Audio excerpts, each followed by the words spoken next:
मला भेटायला आला आणि ते म्हणले की दादा माझ्या नवऱ्याला पुणे जिल्हा मध्यवर्ती सहकारी बँकेने निलंबित केलं.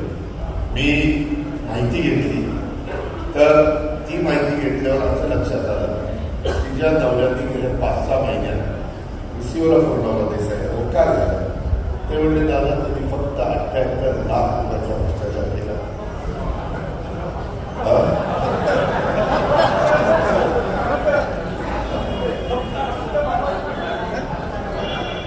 बारामतीकरांना कोटीची सवय झाली पाहिजे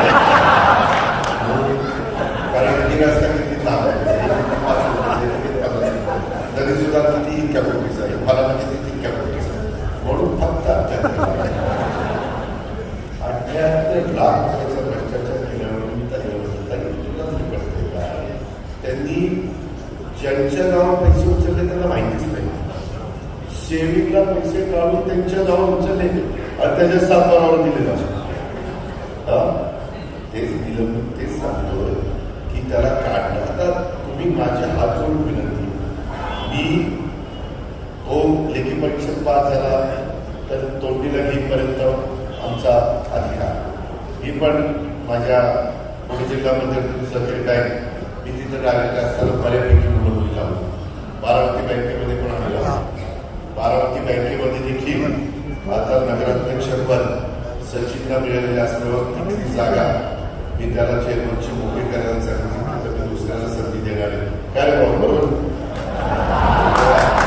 पद्धतीनं कारण काय थोडंसं सत्तेचं केंद्रीकरण करण्याच्या करता वेगवेगळ्या सगळ्यांनी बारामती नगरपालिकेचं काम एवढं आहे तो लागलाय कामाला सकाळपासून तो लोकल पण खूप काम जेवढं काम करेल तेवढं कमी आणि ते जेवढं काम करेल तेवढा माझ्यामध्ये उत्साह आहे.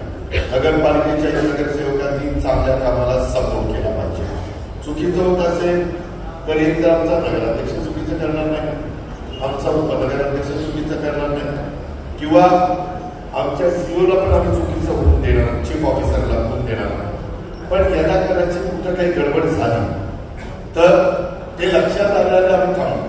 त्याच्यामुळं आपल्याला दोन्ही शहरं कचरा नसलेली शहरं करायची, झाडलोट रोजची होणारी शहरं, तिथं नियोजनबद्ध पद्धतीनं डेव्हलप होत असलेली शहरं आणि पालखी तर आपली चोपाट टाकायची पालखी तिकडे येते 10 एकर पालखी तळाला जागा ठेवतोय तिथं पालखी तळ ही जागा आरक्षण पालखी तळ म्हणजे आज नाही उद्या काही वर्षांनी पालखी तळाच्या जागा जर दुसऱ्या कामाकरता गेल्या तर आपल्या वारकऱ्यांनी थांबायचं कुठं इमारती झाल्या तर. आणि म्हणून जे सांगितलं त्याची 50 वर्ष डोळ्यासमोर ठेवून आपल्याला केलेलं माझं स्वप्न आहे, माझी इच्छा आहे. मी माझ्या सभेत पण सांगितलं होतं की उद्याच्या 5 वर्षांनी नगरपंचायतीची निवडणूक पुन्हा येईल त्यावेळेस महाराष्ट्रात जेवढ्या नगरपंचायती आहेत त्याच्यात नंबर 1 ची नगरपंचायत माळेगावची करायची. पण त्याकरता स्थानिक धनवान बदलची स्थानिक माळेगावकरांनी साथ दिली पाहिजे. गटातटाचं खालची पावती वरची पावती या बेटातला त्या बेटातला लाखाच्या घरातला मागच्या घरातला हे सगळं जरा डोक्यात काढायचं. तिथं काही काही लोकांनी डिवायडर करायला विरोध केला.